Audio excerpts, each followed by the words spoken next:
to my channel. Today I am visited by... I'm Maddie. This is my little sister. She is with me today, and today we're going to be doing the mid-year book Freakout tag, which I'm really excited to do. I've been seeing this all over YouTube lately, and it's one of my favorite tags that I watch every single year, and I'm excited to finally be able to do it this year. And I kind of recruited Maddie to do her own, so we're just gonna roll with it. So question number 1 is best book you've read so far in 2020, and I'll let you go first. Okay, so mine would definitely be Blank by Malcolm Gladwell. It is more, I guess, nonfiction, practical kind of reading, and it's pretty much about how our, tendencies to think of something, once we think about something initially, that's more reliable than thinking about it for a longer period of time, and it's kind of the science behind that thought process and mindset. So it was really interesting to read. Nice. The best book I read in 2020 would definitely have to be A Little Life by Hanya Yanagihara. This book, nothing has trumped this book so far for me. It absolutely destroyed me, and I have not stopped thinking about this book and the characters ever since I read it. So definitely still my favorite. I have yet to read something that would surpass it, but we'll see if that still holds true by December. Question number 2 is best sequel you've read so far in 2020. Maddie, you don't read any series. I don't read any sequels. I have yet to get Maddie to read anything. Usually series are like fantasy, sci-fi. Right. Maddie does not venture into that realm of anything. So I'm trying to get her in there, but so far no luck. She's getting close. I don't know. I can't find... If you know of a series that's good for, fantasy light or, beginners. Let's do fantasy. I don't think we're ready for sci-fi yet, but I think fantasy light... Yeah. Fantasy light, beginners fantasy, we need it for Maddie. I don't really know what to recommend for her. I don't think... My favorite is Sarah J. Maas, and I do not think that is a beginner's series. So yeah, she definitely has not read any series this year, so she does not have an answer. My answer would have to be that one. Thank you kindly. Okay, so I actually have not read any new sequels this year, so I'm actually using a reread, and it would definitely have to be Queen of Shadows. This book, sorry. That would have been on purpose years ago. It would have been the opposite. You would have been hitting me with a book in the face. That's fair. Yeah, so Queen of Shadows, definitely the best sequel I've read so far this year, until I read Kingdom of Ash, I'm assuming. But this book is just amazing. It's the 4th book in the Throne of Glass series, and again, since it's a sequel, I can't really say much about what this is about, but it's amazing, and that's all I gotta say. Question number 3 is new release that you haven't read yet, but you want to. Okay, this one is called Every Reason We Shouldn't by Sarah Fujimura.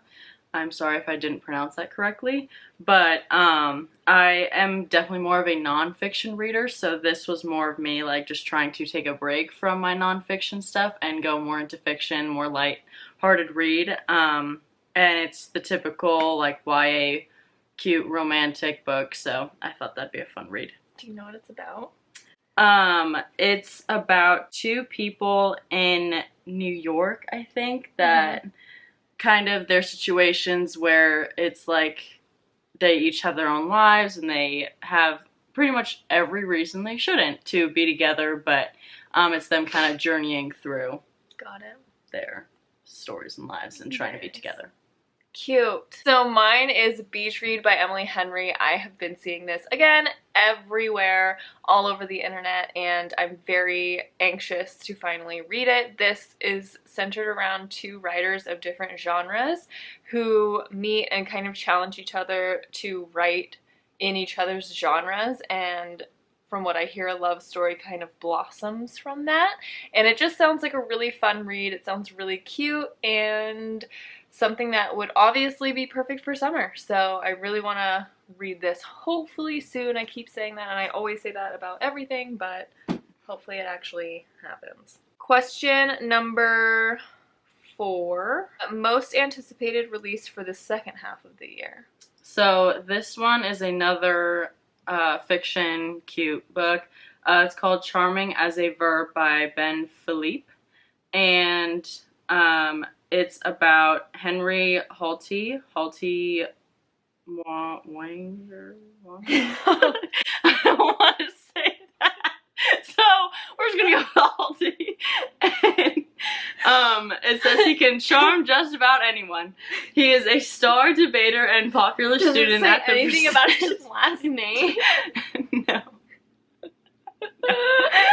Can charm just about anyone. He's a star debater and popular student at the prestigious Fate Academy. The dutiful first generation Haitian son, and the trusted dog walker for his wealthy New York City neighbors. So that's kind of all it says, but I'm guessing it's the typical thing where, like it said, he can charm just about anyone, and he finds a girl that he can't, and so it's him pining after her and her trying not to fall for his charm. So I'm really excited. Love a pining moment. Yes. Lord knows it doesn't happen anymore, or to me. So it's okay. Mine is technically not released yet. It comes out on Tuesday, so if you want to go get it, you should. How do you have it? Because Book of the Month gives out new releases. We're not sponsored. No, we're not. But feel free. I have a whopping 220 subscribers. And growing. Okay. Mine is Home Before Dark by Riley Sager. I am forcing my mother and my older sister, and you, if you want to read it, if you want to join, you should join our girls' reading group. Yes. My older sister and my mom and me, we all decided that we're going to buddy read this book. You should join. Maddie is, as we said, nonfiction reader primarily. We're moving into the fiction. Come on, it's a horror. There we go. Book. I did start out my reading stuff again once I got home from school with a Lisa Jewell book that I loved. So that I recommended. Right. So I started out with fiction and then went to my nonfiction times. But we're going back. Yeah, okay. So you should join. This book is very Haunting at Hill House vibes. This family owns this house, and the dad is writing a book about all of the kind of weird, creepy things that are happening in the house. And then 25 years later, the daughter, her name is Maggie. I never remember anything. Maggie, my girl. My girl. Okay.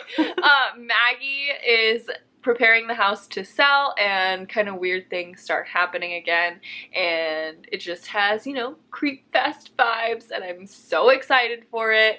I've been waiting for the next Riley Sager ever since I read Lock Every Door. So this is the new release for the second half of the year that I want to read. All right. Question number 5 is biggest disappointment.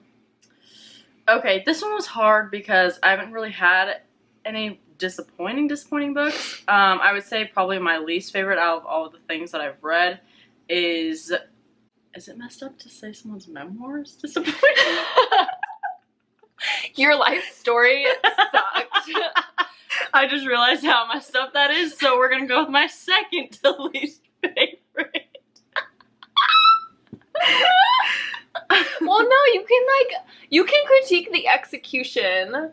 Okay. But what are your critiques? Are you critiquing like, wow, your life's boring? Or No. Are you like, I just feel like she was saying the same thing over and over. Okay, again. that's valid. Yeah.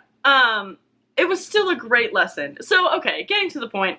It was The Year of Magical Thinking by Joan Didion. Okay. And no disrespect to Joan, but once again, like, it's not about your life. It was just, when I was reading it, I just felt like I was kind of reading the same thing over and over again.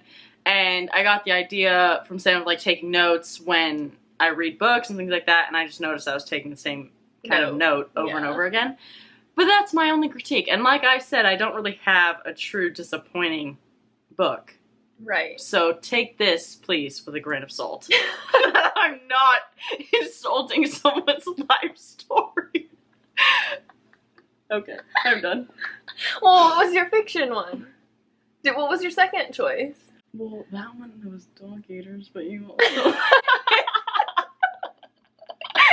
Okay, so Maddie's first choice was someone's life story, and the second disappointment was my recommendation. Great. Awesome.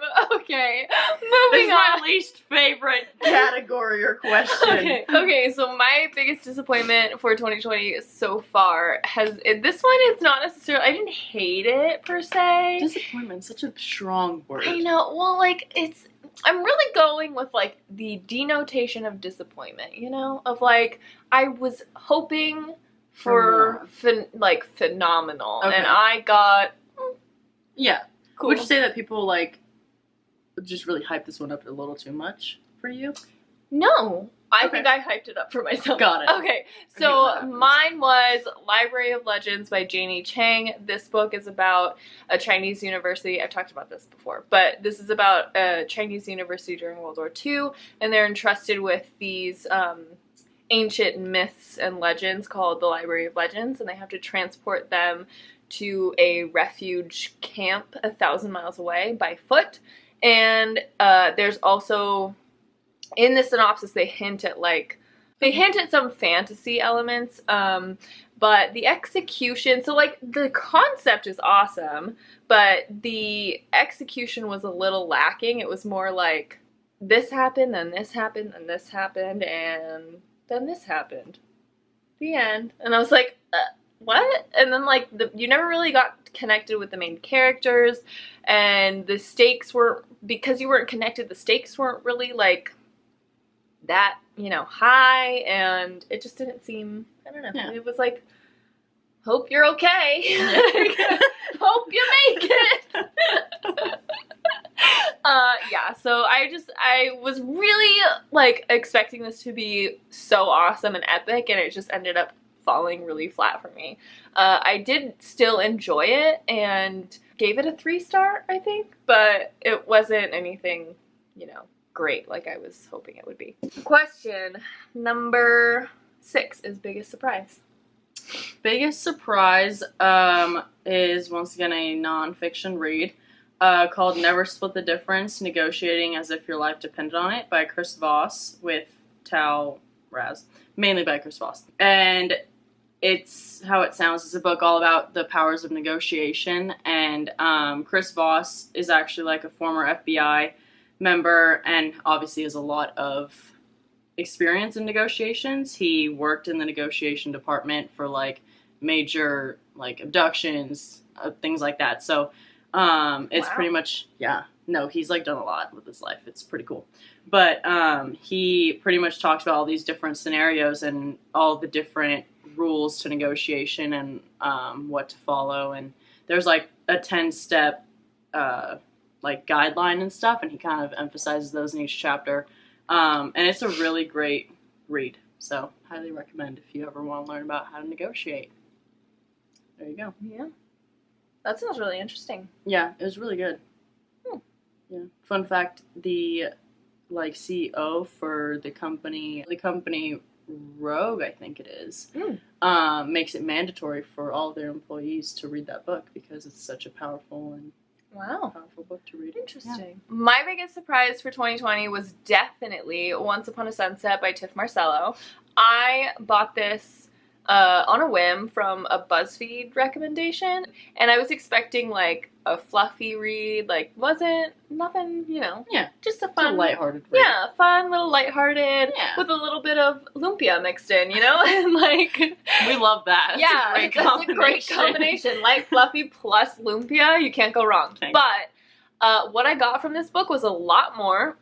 This book talks a lot about being multiracial and being from a single parent home, not being 100% connected to your cultural identity, figuring out your cultural identity or your identity in general, a lot about Filipino history and Filipino culture, just deep dive thinking in this book that I was not expecting, but I was so happy to see, and also had the cute, light, fluffy, romantic stuff that I was actually looking for, so it was like the perfect blend, and I was just really blown away by this book. Alright, question number 7 is favorite new author, which can either be a debut author or just a new author to you. Okay. So my favorite new author to me for sure is Malcolm Gladwell. I mentioned him in question number 1 for the book Blink, and I also read his other book, The Tipping Point, which talks about yes, you did. Which talks about like how epidemics or just like social media things or trends get started and why, and the science behind why they get started and things like that. So it was very interesting to read.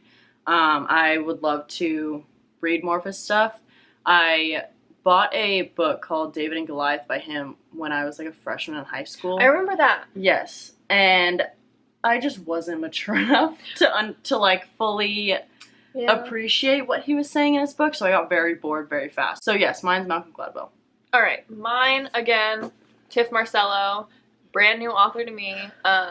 Again, blown away by this book, blown away by the concepts that she threw in and seamlessly kind of intertwined it with a light and fluffy contemporary story, and so I'm very interested in picking up more from her. Number 8 is newest fictional crush. Okay, so my fictional crush, now that I've actually picked up a fictional book, That's true. that adjective really throws you for a loop. So would have to be Nicholas Rose from You Deserve Each Other. From you. I hate you. I'm trying my best. You're doing great, sweetie. Nicholas Rose from You Deserve Each Other. Okay, what do you love about Nicholas Rose? Nicholas Rose is great.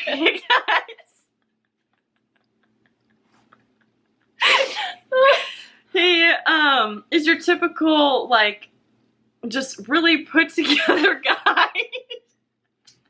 He's really got his life together. He wears suits. He wears suits. Does he actually? Well, he's a dentist. For his own dental practice. Does he wear suits? Well, he got pissed because they couldn't wear khakis to work. Okay, so my boy Nick likes khakis.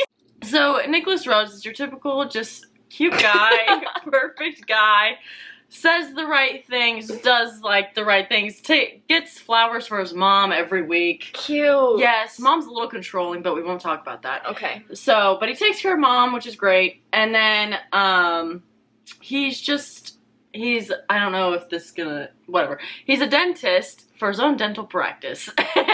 So he's great. He's got money. Yes.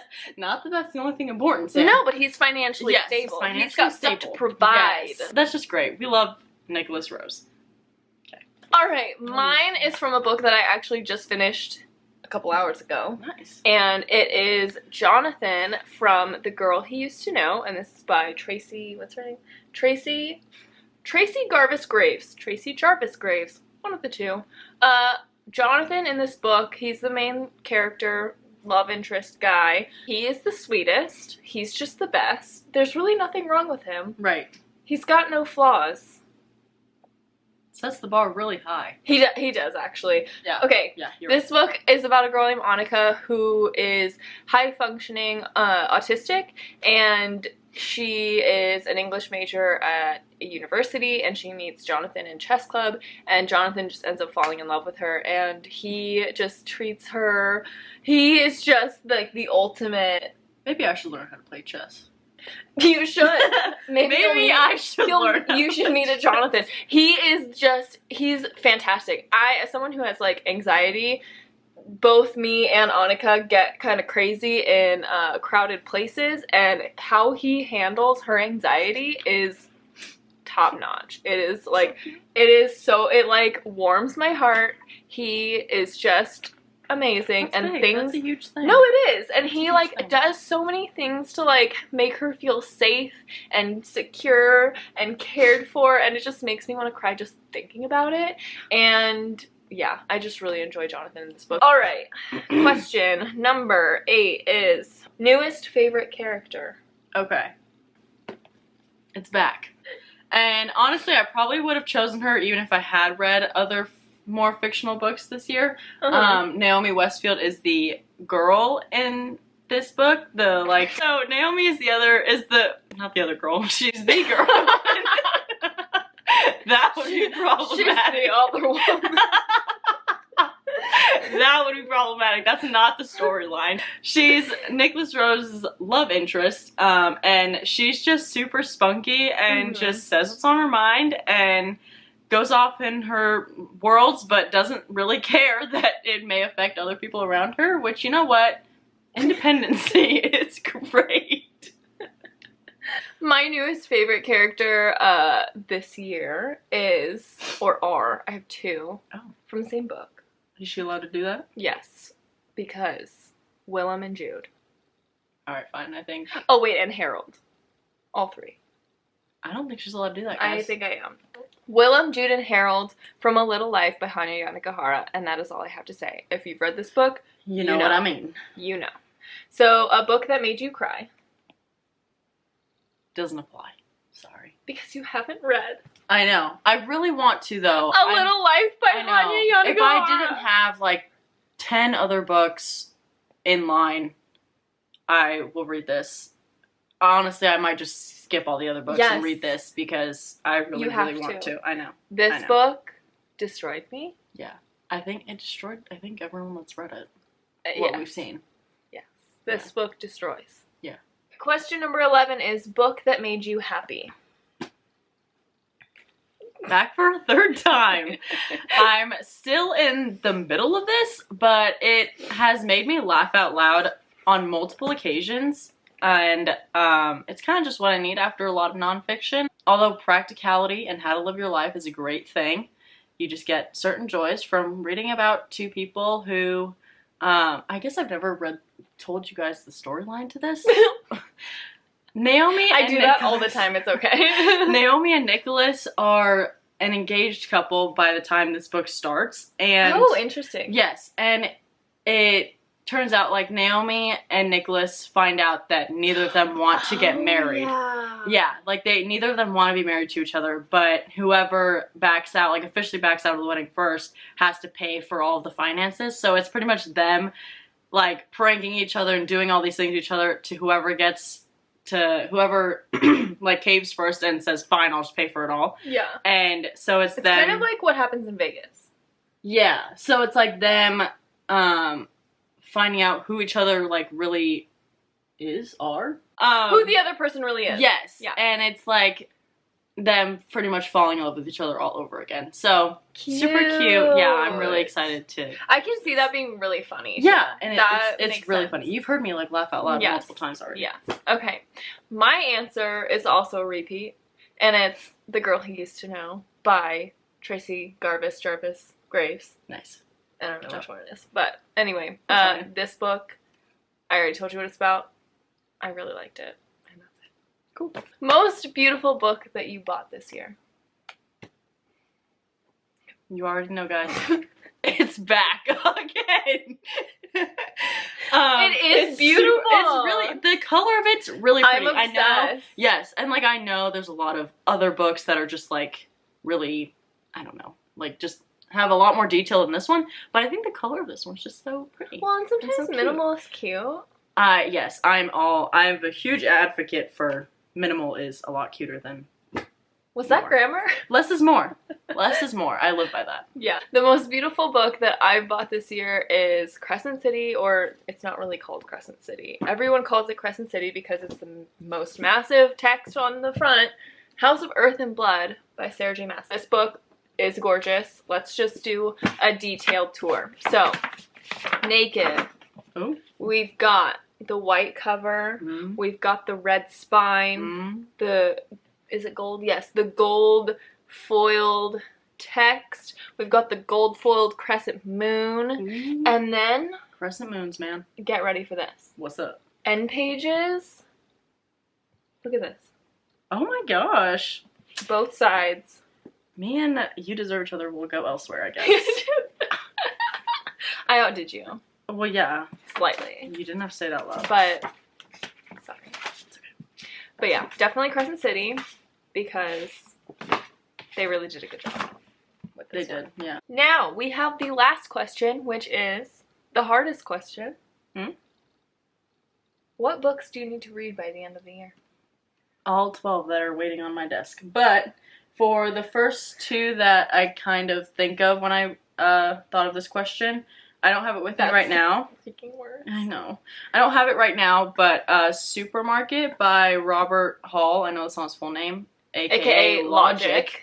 Well, it's Robert Hall in his books. Okay? I know. So, No, I know. yeah. So everyone knows him as Logic. Right. So, I'm really excited to read that book just because I honestly didn't know he wrote any books. And the story of that one is like a guy who's kind of down and out, just kind of has a regular job at like a liquor store or gas station. I used to work in a gas station. Should I keep that in for pop? Yeah.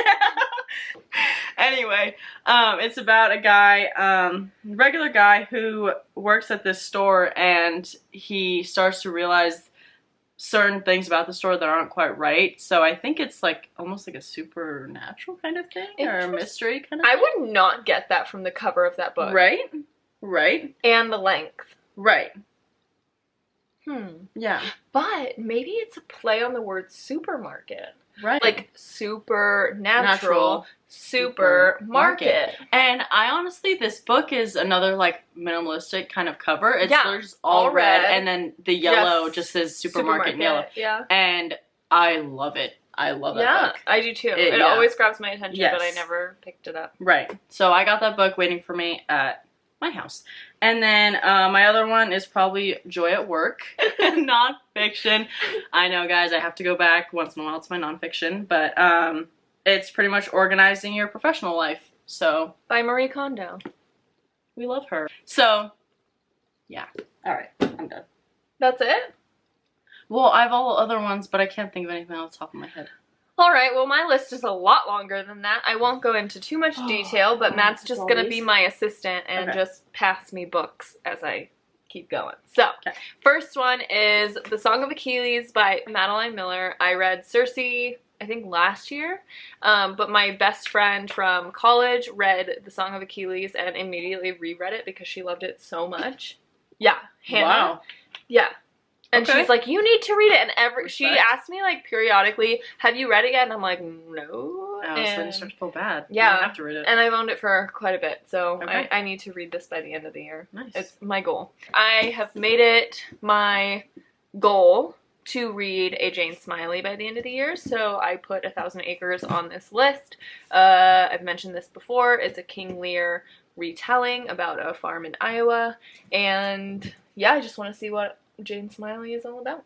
Nice. That's cool. Yeah. You already know about this one, Kingdom of Ash. I mean, I still need to read Tower of Dawn in between Empire of Storms and this one, but I'm really not excited about that one. But this one, I'm like dying to read. This is the finale of the series. That's me with series and things. I get too attached, and then it's a finale, and then it's over, and now I'm just like... But then you can reread it. Yeah. I know. The Seven Husbands of Evelyn Hugo. Everyone and their mother has read this book, and I have not. I've never heard of it, so... What? My bad. So it's about, like, an old Hollywood actress, and she has 7 different husbands, but she kind of has a secret. All at once? No. Oh, okay. I don't think so. I mean, respect. I don't know. Kind of. I guess I don't really know. I don't think so. I don't think she has... that would be polygamy. That'd be really hard. I don't think that's legal. But anyway, yeah, she has 7 different husbands, but she has, like, secrets, and it's, like, the... Within each husband? It's, like... I think just, like, life secrets. Okay. I don't know. But so everyone loves it. Is it hard for her to get attached or something? Is that why? No, I think it's just her, like, kind of... Maybe it's her, like, climbing up the ladder of Hollywood. Oh, okay. I'm not sure, but everyone loves it. Okay. And, like, swears that this book is, like, amazing. Right. I love the green on it, so... Me too. It buys me there. Vicious by V.E. Schwab. Ooh. Everyone loves V.E. Schwab. Okay. I've never read V.E. Schwab. So, I'm starting with this one because it's smaller-ish than the other ones. This might be... The cover looks interesting. Yeah, so it's fantasy-ish. Oh. And it's about these 2 guys, and they're in university, and they're working on this project. So they're, like... what is it? They're doing a research project about adrenaline and near-death experiences, and that sounds interesting. seemingly supernatural events reveal an intriguing possibility that under the right conditions, someone could develop extraordinary abilities. But when their thesis moves from the academic to the experimental, things go horribly wrong. That sounds really interesting. Yeah. Yeah, let me know how that is. I would be really interested. And I feel like maybe this could be like your fantasy jumping off point. Yeah. Nice. But anyway, I need to read a V. Schwab. And this is where I'm beginning. So, very cool. This is long coming. I know. If you knew me in 2015, you would know, and you can see it right here, I am obsessed with Outlander. But I am ashamed to say that I have not finished reading the books. And that is just some tea that is embarrassing. So, yeah, I need to read this is like the worst. Thick. I know, very. This is the worst cover for any sort of lighting, so I can't really hold it in any sort of way. But it's A Breath of Snow and Ashes. I'm just gonna hold it like this. It's A Breath of Snow and Ashes by Diana Gabaldon. This is book. I can't look at it. It's so heavy, it falls out of the sleeve. This is book 6 out of 8. And she's a little hefty and heavy. All of her books are pretty hefty, though. Look at this. Oh my gosh. Yeah, I need to read this. I need to just finish the series already. So I just need to get the courage. Get with it. Get the courage. This is huge. That is, yeah. It's 980 pages, but I'm talking like massive pages, and the text is like a little tiny. So I'm scared. Yeah, that's fair. This book, I'm also ashamed that I have not read yet. I did read another series by this author, and I was not blown away as everyone else was, so I was kind of hesitant to pick this up, but I kind of just convinced myself that I need to do it already. So, I picked up 6 of Crows by Leigh Bardugo. We're gonna see how I feel about it. Okay. It's a group of, like, friends that are all kind of different. They call it ragtag team in book language. I like that. That's like the trope. Okay. So it's a ragtag team of friends, and they're pulling off a heist. Oh. So sounds fun. It's supposed to be really good, but I've never read it, and I don't know what the hell people are talking about when they talk about it. So I kind of want to be in the loop. I like to be included. Of course. So, FOMO is a real thing. FOMO is real. It's a real thing. Last book on my list for books that I want to read in 2020 is Girl, Woman, Other by Bernadine Evaristo. I had this on my June TBR. Did I read it? No. So it is on my list to read because I've heard it's phenomenal. It did win the Man Booker, so we're going to get to it eventually. Yeah. The format's a little weird. That's why I didn't pick it up. In what sense? Like, there's no, like, punctuation. Oh, that's very interesting. Yeah. Okay. So I kind of opened it and I was like,